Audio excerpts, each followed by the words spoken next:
Good morning, Mr. Lightfoot again. We're going to have a look at multiplying fractions now. We've done add and subtract. We're now going to look at multiplication and division.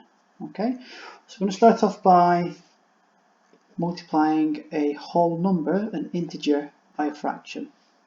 And hopefully we'll accomplish these three things by the end. Okay, again, to start off, there are some starter questions. Pause the video, give them a go, and I'll go through the answers in a second.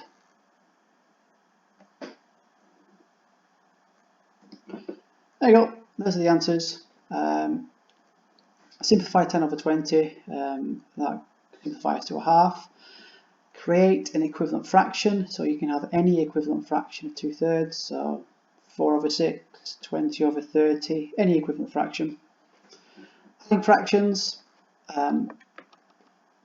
these have the same denominators, so we can simply add the numerators if these are the same. 10 over 5 gives me 2.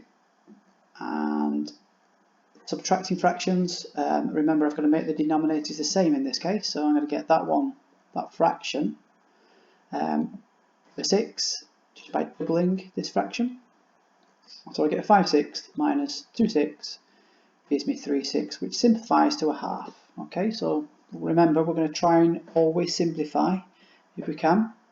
And then just a random percentage question, find 16% of 400. 10% is 40, 5% is 20, 1% is 4, add them together, 16% of 400 is 64. Good. Cool. Now, last few lessons we've been looking at adding and subtracting mixed numbers. Okay, so I just thought I'd throw one of these in just to refresh your memories. Pause the video and see if you can answer this question.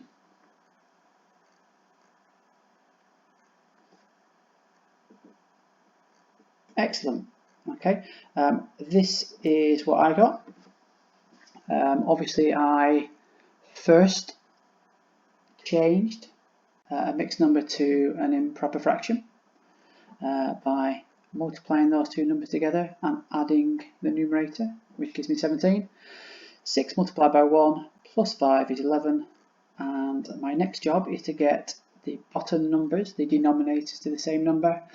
Again, I've noticed that I could just double this fraction to get it to 6, which is what I've done, kept it simple. So I've created an equivalent fraction. 17 over 3 becomes 34 over 6, and once they're the same I can just simply add the numerators to get 45 over 6. Remember that that is the correct answer. Well, that's a answer. It is the correct answer. However, once again, because we are going that extra step, I have simplified the fraction and changed the fraction into a mixed number. Remember that we do this because our question is a mixed number. Okay, so it's just good practice to change your answer, if you can, to a mixed number. Just makes it more legible, and the answer means a bit more, rather than saying just 45 over 6, 7.5. We can understand that a bit better. Okay, so moving on. We're going to look at multiplying a whole number by a fraction this lesson, and we're going to multiply a fraction by a fraction next lesson. I'm going to move quite swiftly because this isn't a difficult concept at all. A big question isn't really a big question, it's just a question. Raj has 44 sweets. He gives 3/11 of them to his sister. How many sweets does Raj give to his sister? Quite a simple question. I don't know why Raj would ever think of giving 3/11 to his sister. If it was my sister, she'd probably take all the sweets, but that's just me. Okay, so at the end, we'll come back to that and we'll go through it. Right, just explain this using bar models, rather than just going straight for the maths, because the maths is pretty straightforward. I just thought it'd be better if we just looked at a bar model and just went through a typical question visually. Okay, so the question is 1/3 of 30 is equal to 10. Okay, so 1/3 of 30 is equal to 10. Okay, so what I've done, I've created a bar model with 30 squares, and 1/3 of 30 is 10 of them. So I've shaded a third of the squares. Okay, so that question there, well, not even a question, it's a statement really, looks like this as a bar model. Okay, from this, I want you to realize that the word of, when it applies to questions like this, actually means multiply. Okay, might be a bit strange, it might be a bit of a leap of faith, but of, when it's applied to these type of questions, means multiply. So I'm saying that a third multiplied by 30 is 10. Okay, another way of looking at this is to say that 30 divided by 3 is 10. Okay, and that's a special property of this type of question. We're not going to go into that too deeply, but I'm saying that this is true, okay, because I've drawn the bar model and I've written the statements. Okay, so what I want you to get from this is that of, when it applies to this type of question, means multiply. Okay, good. Right, I don't know why I did this actually, but it looks good. Okay, I've given you 3 bar models and I want you to come up with the answers to what these bar models represent. Okay, so for example, if you look at this bar model here, it's got 18 squares and 6 of them are shaded. Okay, so I want you to think about a sentence that represents this bar model. Okay, so it could be, I don't know, a third of 18 is 6. Okay, or a third multiplied by 18 is 6. Have a think about these two bar models. Remember also that I've simplified this fraction. I didn't have to write a third. Okay, I could have kept it in its original form and written 6 out of 18, or 6/18 of 18 is 6, which makes sense because it tells me there actually. Yeah, and remember that's all a fraction is. This is how many parts are shaded.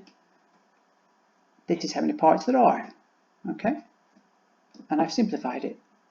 So pause the video, have a look at these two, and I'll reveal the answers in a second.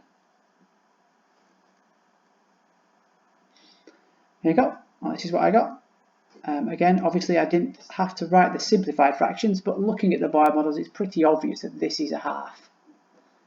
This is 2/3. Okay. So from now on, I'm just using this as an illustration. We're not going to draw bar models because it's time consuming, and I'm hoping that all of you would realise that half of 18 is 9, etc. Okay, so we're just going to look at the math, do a few examples, and then I'll give you some questions. Okay, 2 examples, typical. You're either going to get a question that's more of a written question in that they're going to use words, or they're just going to use the multiplication sign. Remember that these 2 things mean the same thing. Okay, so this means 2/5 of 10. Okay, and if you look, I've drawn the bar model for this question.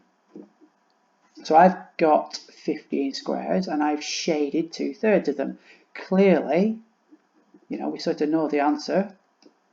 It's going to be 10. Okay, but we have to be able to answer these type of questions for any numbers without drawing bar models. Okay, so if you look at what I've written, I've sort of explained what it is we're doing here. Okay, and this applies to the next lesson because this is all we're doing. We're multiplying fractions really. Okay, so 2/3 of 15 actually means 2/3 multiplied by 15. Pretty straightforward. Now, what you've got to think about and remember is that I can write any whole number as a fraction over 1. Okay, and I can do that because 15 divided by 1 is 15. The number 6 can be written as a fraction as 6 over 1, because 6 divided by 1 is 6. Okay, so any whole number, any integer can be written as a fraction over 1. Okay, so I changed this into this and then thought about getting an answer for it. Okay, now when it comes to multiplying fractions, there's no need to find common denominators. Okay, we simply perform a multiplication on the numerators and the denominator. Okay, so I don't have to do anything fancy or difficult. I'm just multiplying numbers across. So 2 multiplied by 15 gives me 30. 3 multiplied by 1 gives me 3. 2/3 of 15 as a fraction is 3 over 30. Now obviously we know how to simplify this fraction because, you know, yeah, that's the answer, but, you know, I wouldn't leave that as my answer because hopefully we realise that 30 divided by 3 is 10. Okay, so 2/3 of 15 is 10. Okay, so when it comes to multiplying fractions, we do not need to find a common denominator, and we simply multiply numerators and denominators together and then simplify where necessary. Okay, with that said, this question becomes pretty easy. Okay, a lot of you probably could do this in your head. Not a difficult question. 2/5 of 10. Okay, again, I write it out and I write the integer as a fraction over 1. Yeah, so 2 times 10 is 20, 5 times 1 is 5, 20 divided by 5 is 4. It might be why some of you have learnt the old saying, divide by bottom times by top. This is what we're actually doing. If you look at this question, if I divide 10 by the bottom number of the denominator, I get 2. If I then multiply my 2 by the numerator, I get 4. Okay, so when we say divide by bottom, multiply by top, we're actually doing this. We're multiplying both numerator and denominator and then dividing at the end. Okay, so either method gives you the correct answer. You know, either method gets you the correct answer, and that's the name of the game, is getting the correct answer. Okay, so just to recap, of means multiply. I can write any integer as a fraction over 1. To multiply fractions, we do not need to find a common denominator and just simply multiply numerators and then denominators, and then deal with the fraction at the end if we can. Sometimes you won't be able to, but in this case we can. In this case we can. Okay, if the answer is an integer, a whole number, you have to write a whole number answer. In other words, this technically wouldn't be acceptable because you should be able to do 20 divided by 5. Okay, over to you. I want you to have a go. There are some questions, quite a few actually. Very straightforward maths. Just be careful of the multiplications if the numbers do get kind of big. Just take care. Okay, so again, I'll show you the questions, you press pause, you have a go, and I'll give you the answers in a second.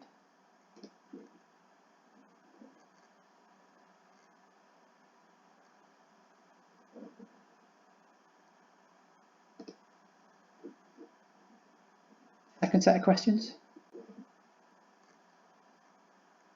Again, pretty straightforward.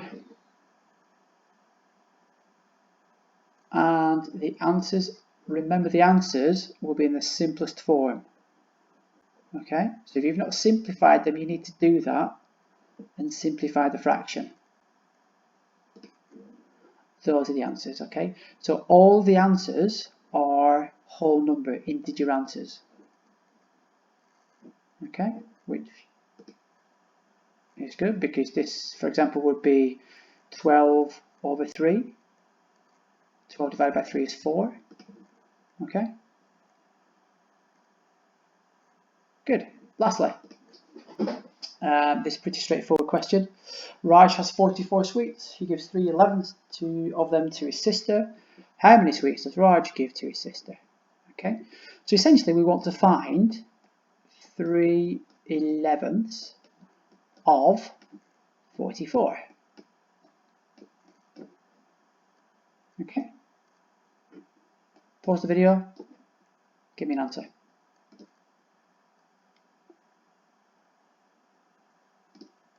There we go. This is what I got. Okay. 3 11ths of 44. 3 over 11 times 44 over 1, because remember, integers can be written as fractions over 1. I've multiplied top, multiplied bottom, got a fraction, and then simplified it. Now, the one thing I want you to think about is some of these numbers do get big. Okay, they do get kind of big. And I know that we can all divide by 11, but there is room for error here. Okay, so I just want to show you one technique that I would employ on these type of questions. Okay, and I'm going to try and simplify some of these numbers first. Okay, remember that mathematicians don't like working for a living. We like to keep things simple. Okay, so the process is just the same. 3 11ths of 44, and I've written the 44 as a fraction over 1. And then I've had a look at these two numbers here. I found that they've got something in common. 44 and 11 have something in common. Okay, now remember that multiplication is commutative. So I can rewrite this fraction as 3 over 1 multiplied by 44 over 11. Because, for example, 3 times 4 is the same as 4 times 3. That's what multiplication is. Okay, so I can, if I wanted, just swap these around. And here, I've got a fraction that simplifies. Look at what I've got. I've got a fraction that simplifies. And if I was to simplify this fraction, I'd get 4 over 1. 44 over 11, divide by 11 top and bottom, I get 4 over 1. So instantly, I've got an easier fraction to deal with now. Remember, it's an equivalent fraction. It's the same fraction, the same value, just smaller numbers. And look how easy this makes it now. 3 multiplied by 4 is 12. 1 multiplied by 1 is 1. 12 divided by 1 is 12. Okay, so just by being a little bit more aware of what I'm doing, I can simplify these numbers. You don't have to at all. Let's face it, 3 multiplied by 44 isn't difficult. But when these numbers do get big, it's a lot easier to think about simplifying first and then doing the multiplication. Okay? Hope that helps. Next video will be on multiplying two fractions. See you then.